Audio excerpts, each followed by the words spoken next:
Now it's a big entrance here. It's just like a...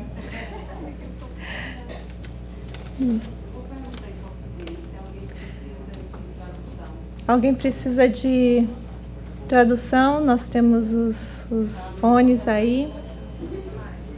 Só levantar a mão.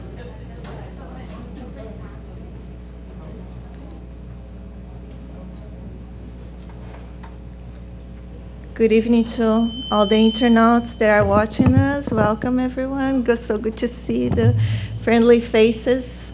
Tonight we are going to talk a little bit about our light within. So when we think about it, we start studying here, we start coming to learn this doctrine, learn, deepening our research, our readings, and we start learning.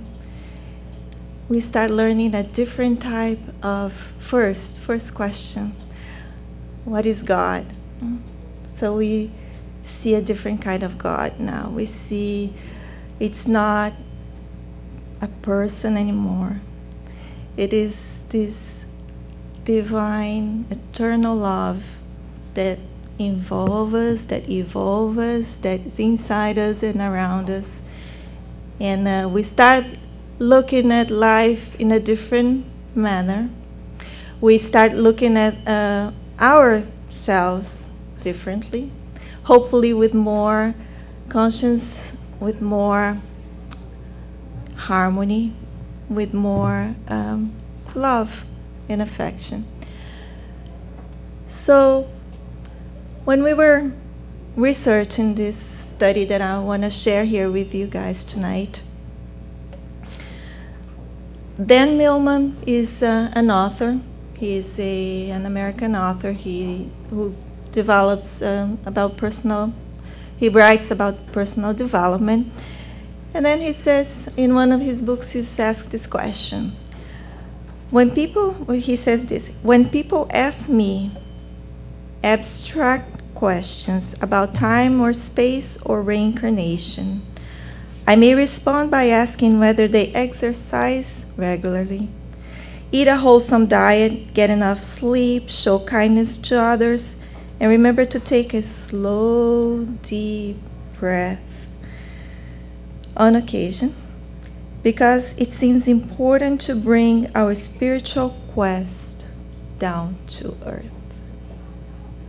It's a way of us, I guess. Bezerra de Menezes has a book that says it's time to bring the gospel out of the letters, out of the books, to our real life, to our daily lives.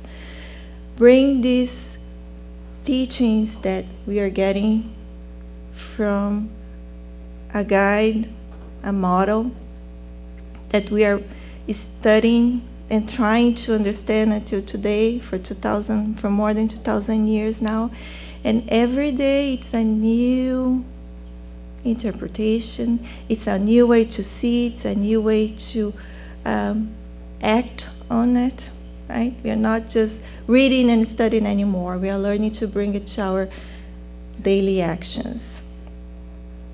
So we learn here that everything is under control of our mind, our spirit, isn't it?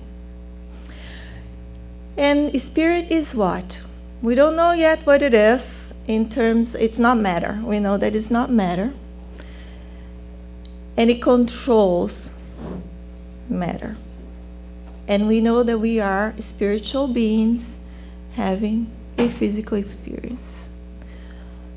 I cannot define yet or give you the exact composition of the spiritual world, but we do have a lot of spirits telling us how it works and how life goes on after we pass on.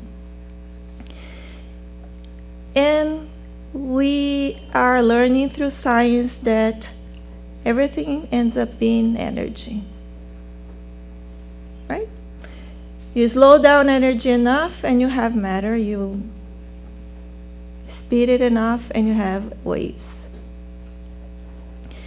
And then we start looking at these waves. They vibrate in a certain frequency, and they tend to attract what? Same frequencies, right? Is what we call, when you have all these radio frequencies, you need a radio, and once you dial into a station, you start listening to a song. About the same thing.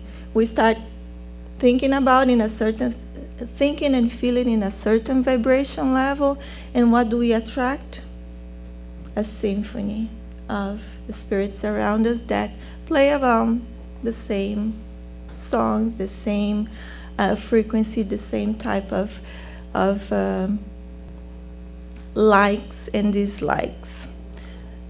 It's almost like Pandora, right? You go into Pandora, you choose one singer, and then all of a sudden you have all different kinds of songs that from different singers, but same style, same type of music, right?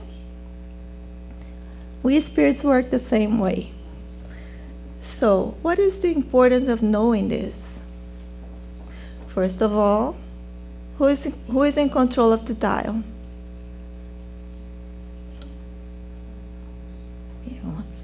Yeah? The power is back to us. If the spirit is not mature enough, what is he going to do? Like a child, he plays with the dial and keeps changing around, keeps playing around from one song to another until we find one station that we like best, but we cannot keep the frequency, right? We cannot keep that forever because we are beings, what? We go up and down. Our lives are cycles, right? Sometimes everything is good, sometimes not so good. We go up and down. We have our strengths and weaknesses. Some things we do very well, and some other things we go very deep down. And all these things we are trying, on these cycles of life, we are trying to get into what is the law of progress. We are trying to grow up. We are trying to, this is part of evolution, isn't it? It's a law that we are all going towards God. We all one day will be Christ's.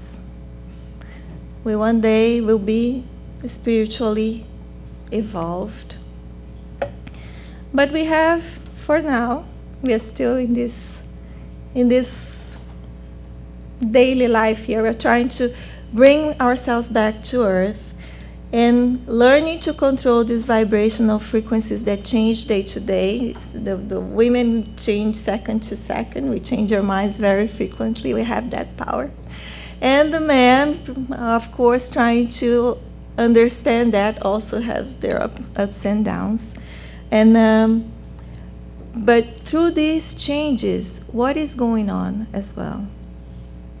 These changes sometimes, they bring some disharmony, imbalance through our thoughts.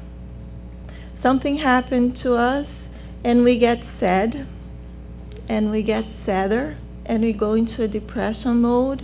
We cannot fight against it, and it goes into the deep down south, right? Or sometimes something happened that makes us really happy. It's really nice, and we are completely out of the curve as well on the top side. And then comes Aristotle, and he says, virtue is in the middle of lack and excess. So virtue stays, too much or too little of a virtue is not good. It's a vice. So courage, for example, if I don't have enough, I'm struck with fear, I don't move, I can't do anything. And too much of it, I jump from the top of the building with no fear at all. So the virtue is in the middle. And this virtue will help us control our bodies. This mind is controlling our bodies. We are learning through many ways, but this main energy focus are through our chakras, right? These energies, sometimes if you see them in unbalance, you can create diseases. We can create diseases in our own bodies. So usually the energy of each chakra is linked to the organ where this disease is showing up in our physical world. Did it start in the body? Sometimes it may. Right? If you're run over by a car, it's something external that came into you. If you fell from the tree, you broke your arm, it's something external. But a disease that's coming through inside you, usually it's caused by a mental state, a mental frequency that you kept long enough in unbalance that it creates a disease in our body. So we are trying to learn here also how to keep this balance, how to go back to my healthy self. We're going to get there. One of the things that it's part of our lives, we are all created how? Spirits. Any ideas? We all know this answer. Simple and ignorant. Ignorance in the sense of not knowing anything. We all were created that. We cannot say that we are there. Not anymore. We have to say that we have been around for long enough with many, many rights and wrongs, with many, many lives that we learned through our experience how to deal, what things work, what are the things that work and don't work. But sometimes when we do things that we know that don't work, we feel what? Guilt. Right? If I already know that's not right, that's not going to work, and I'm doing it again, knowingly, we tend to feel a certain pain. No? I realize that, gosh, I did it again. And then, but that is a tool. That is a wonderful tool that the spirituality has, that we as spirits have, to go back to where we should. No? Otherwise, we would be wandering around and going to the wrong side until forever with no control to come back. So that's a great education tool for ourselves. It hurts a little bit. Oops, okay, time to go back. I'm tired of this. I need to go back. I need to change. So change is part of our lives. It has to be part of our lives. And then we're going to see on the Spirit's book, there's a question at the end of the book, all the way to the end, question 1009. And it is answered by Paul. Remember?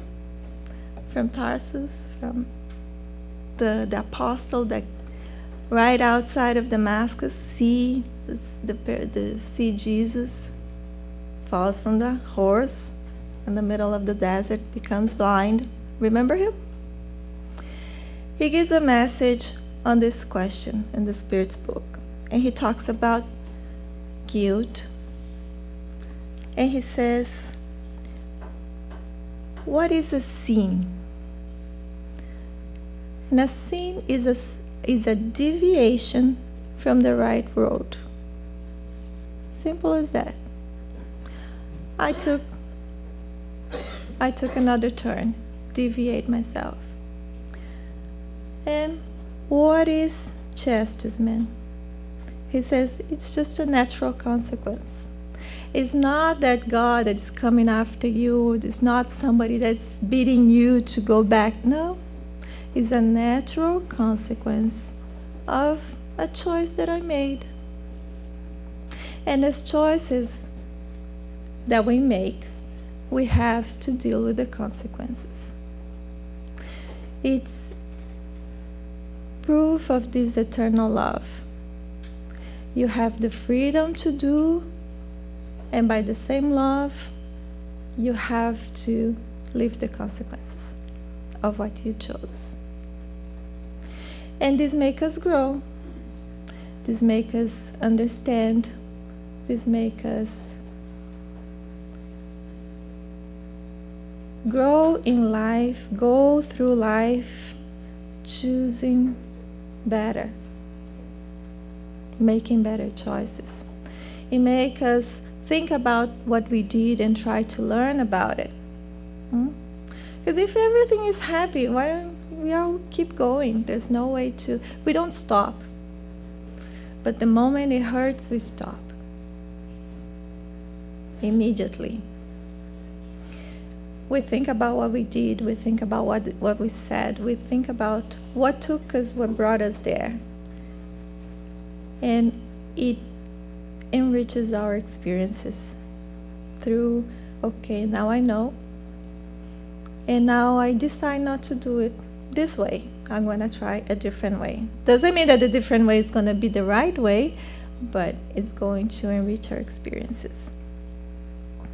Now, if I keep myself in this guilt mode long enough, I start creating these imbalances, right? If I stop myself and don't change and paralyze on my guilt, this thing can last centuries.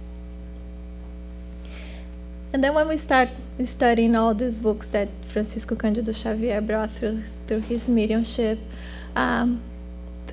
we have here in our classes the books from André Luiz, and he brings the stories of real life people, of things that he's seen happening here on this side, on the physical plane, and on the spiritual plane. And he tells us about spirits that stay sleeping for hundreds of years, just because they believe that after death there's nothing.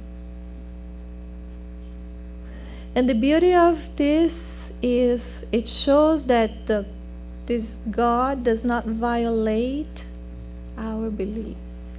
It respects our time, our learning time. It will give us the eternity to wake up. It gives us options to come back here, not even remembering a thing from the past life, which most of the time is a blessing anyways, because we did we took so many wrong turns so far. And then we come here and we have this beautiful opportunity to restart. Start over. New body, probably very similar family, if not the same. But then again, it's a chance to start over from a clean slate. But this guilt reflects on the body and on the soul. And then after this, it comes repentance. And repentance is also something that we can stop there for the longest time. I did this wrong. What was I thinking? When Paul met Jesus in the desert, what did he do? He was like, okay. Was he lying there on the floor, on the sand, saying, I was persecuting all these people, I killed all these people, I'm responsible for this, I'm nothing, I should die here? No. He stood up and was like, okay, what is it that you want me to do? And that was a beautiful, beautiful medication antidote to our guilt and to our paralysis modes that we sometimes have. It's okay. It's time to wake up. It's time to decide what is it that I am supposed to do. And the answers will come. The answers will come to us. For him, it was go on to Damascus. For us, for each one of us, it may be a different one. Each one of us have our own Damascus, but the answer will come the moment we decide to move, the moment we decide to do something. And also humble. He was extremely humble, wasn't he? What is it that you want me to do means, okay, it's in your hands. I am not in control. I am a creature. I am not the creator. There is someone that knows better.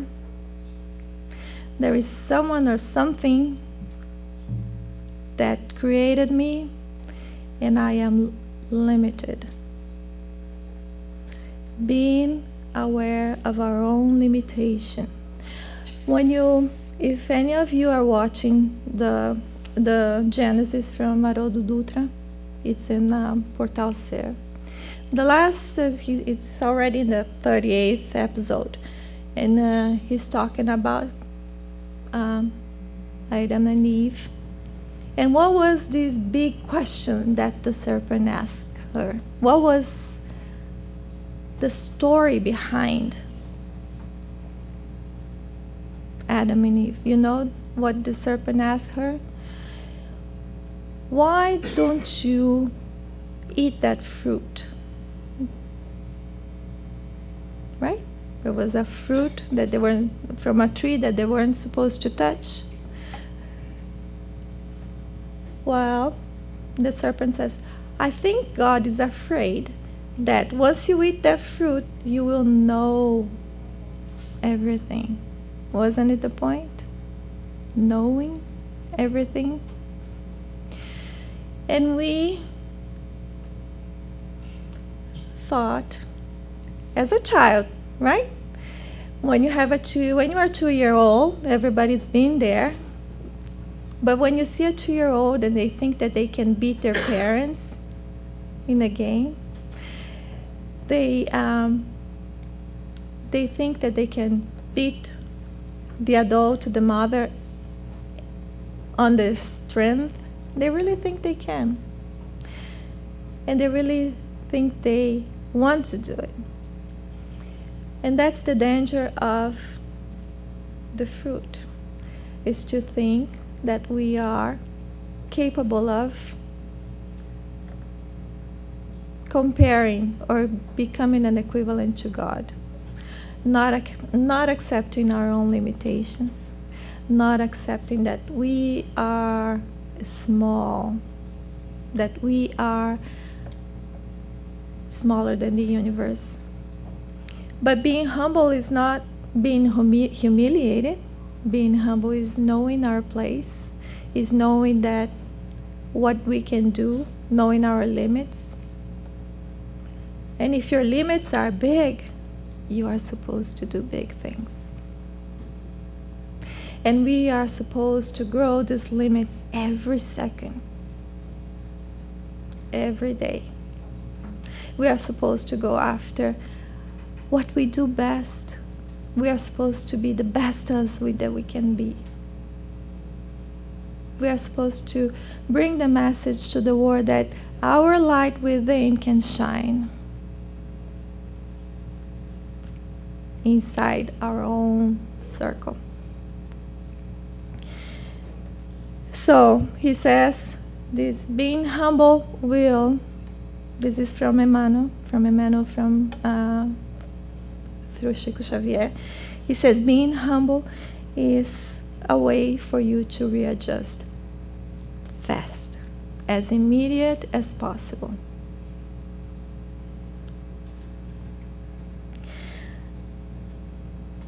And he also says that being humble means knowing our place in the universe and being conscious about who we are here comes again. Know thyself. Right? And you will find the God within. And then come Jesus again. He says, that's why I tell you, if you come to make an offer at the temple, and you will remember that you have a problem with somebody or you have an enemy, before you offer this, what should you do? Go back there and reconcile. Reconcile with your enemy while you are on the way. Because it may take a long time for you to have a second chance to meet them again, to see them again, to be at the same time, at the same plane, at the same language, at the same physical world. Because there are many, many houses in this universe. Then come forgiveness, right? So, if I offend somebody, I have to ask for forgiveness. The one who's been offended must forgive. That's one law. Now, I offended somebody, I ask for forgiveness. Is everything all right? The ones who were in the class on last night, is everything all right? Are we done? The other person forgave me. I still owe, right? And Divaldo Franco says that in a speech. He says, if I borrow money from the bank, the due date comes and I don't have the money to pay it back. So I go to the bank, I talk to the manager, I say, I'm sorry, I don't have the money to pay today. Can you forgive me? And the manager says, yes, I forgive you. But I still owe the money to the bank, right? I still have to pay the money back. So forgiveness is just one portion. I was offended, I am supposed to forgive. If I don't forgive, that is my problem. There is something that I will have to carry on and work my way to resolve. But sometimes when we say, I offended, the other person moved on, they don't even remember that I offended them. But who is the judge there of that offense? It's in my conscience, isn't it? Isn't it written in my conscience? So, is God judging me? No. My conscience does that. Right? And then, here comes the question. Sometimes we do things, we come here, we invest in ourselves, we come 1 hour and a half, and we come 1 hour and a half for a class, we stay for the presentation, we come on Thursday, we come on Wednesday, we come on Sunday. Some of us are here Tuesdays, Wednesdays, Thursdays, Sundays. And then Milman asks this question. What good to attend a place of worship on Saturday or Sunday if we lack compassion on Monday? Again, bringing all that spiritual word to our down-to-earth, to our daily lives, to our daily actions, bringing this to our daily lives. And for each one of us, the answer is different. There is a book, it's called Boa Nova. I'm not sure if there is in English. Yes? Yes. Is it called Boa Nova as well? I think we have here in the library. And we are having this study on Wednesdays. And these are small stories, each one with the apostles, the people that followed Jesus at his time. And it was also written by Francisco Cândido Xavier from Humberto Campos. And he tells the stories that they study in the spiritual world about what happened at Jesus' time with the apostles, with what they were doing, what they were learning. And then some of them will say, okay, if I for each one of them, there is one that all these are in the gospel. But for one person comes to him and he says, "What do I need to do to follow you?" And he says, "Well, you go back, you sell all your possessions, everything that you have, leave all your money, and then come follow me." What does he do? He goes back home and stays there. Right? And there was this lady, her name was Joana de Cusa, and she's Joana de Angelis, one of the incarnations of Joana de Angelis. At the time, she was married to a person who was part of the government in Israel, and she was following Jesus' teachings. She would go to his preachers, and she was very, very confused with what was happening at home, because her husband was following both Romans and both Jewish, depending on what was best for him, from where he would get the most. And then she comes to Jesus and she says, "What should I do? Because I do not agree with what he's doing. I want to follow you." What does Jesus say? Go back and love your husband.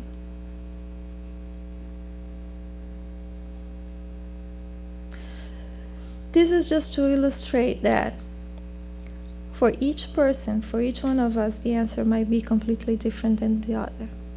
It might be completely the opposite. Each one of us need to know ourselves and need to question ourselves, what is it? What is the best? What is it that I'm supposed to do? Don't put it in a box. Don't think that the answer that serves for the other person will serve for you, will work for you. We are all different stories here, different lives, different choices, different answers. Somebody's looking at the door. I guess she's looking for somebody here. Don't know if anybody knows her. Again, bringing this compassion to our daily life, right?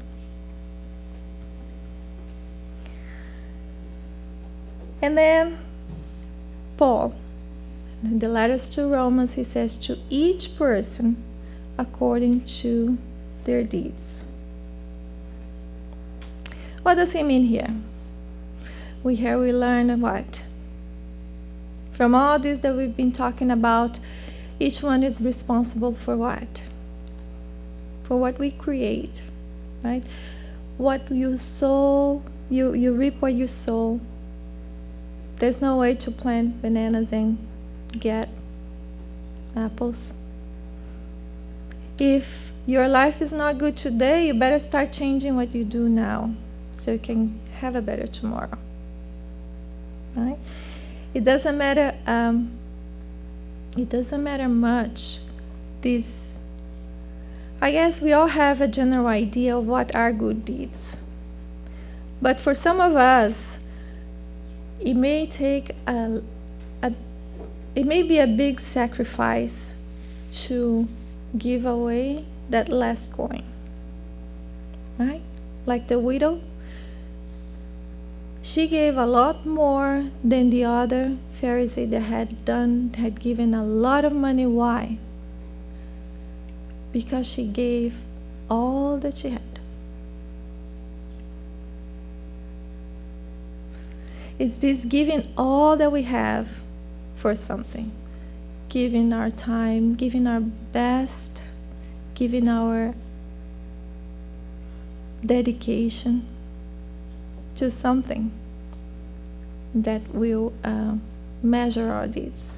And for another person, whatever we are doing may be nothing. They can do that with their eyes closed. Is that a good deed for them? No, it's just a normal thing that they do, like nothing. And for us, it can be a big thing.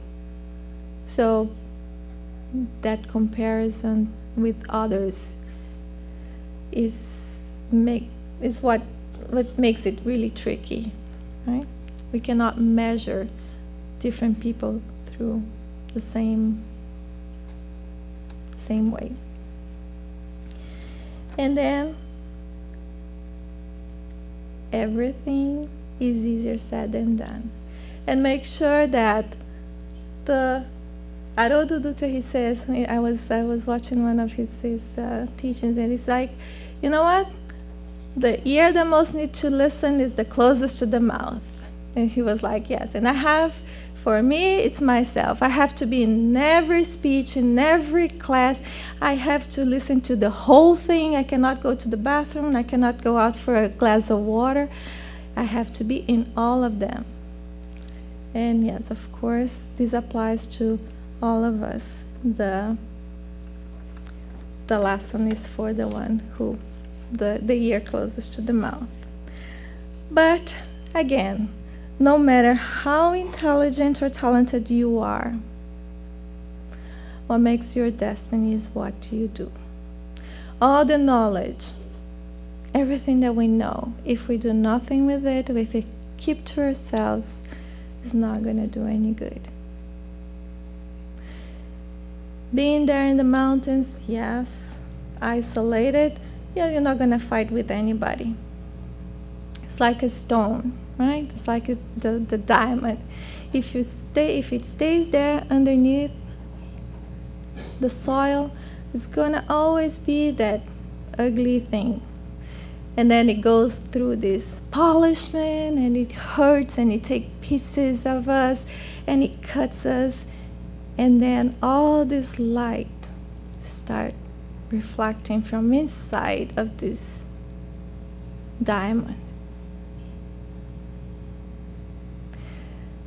And what brings this diamond out is learning to deal with all the differences that we have, deal with all the problems that we have in our daily lives the best way we can.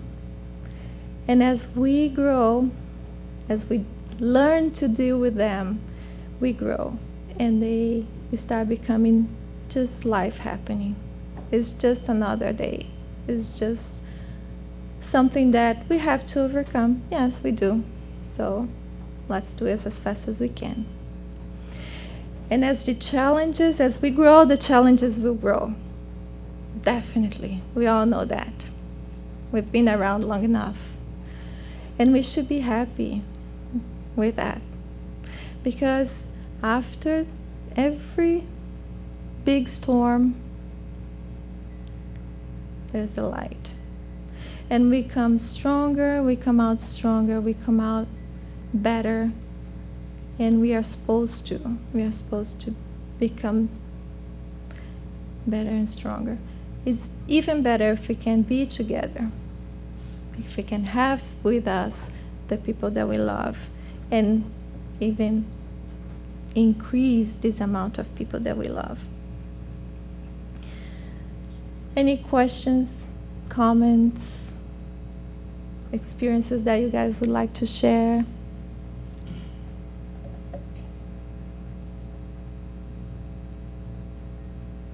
Thoughts that we are going to take home?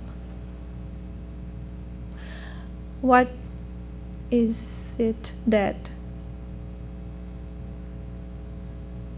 I would like you to bring home? God loves you to eternity and back. You are a wonderful, wonderful, wonderful piece of the universe. Without you, it would not be the same.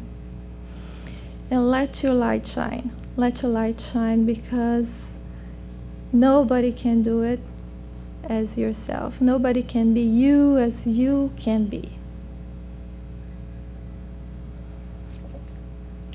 And since we have a choice, make it a great day for yourself. Thank you, everyone. Have a good evening.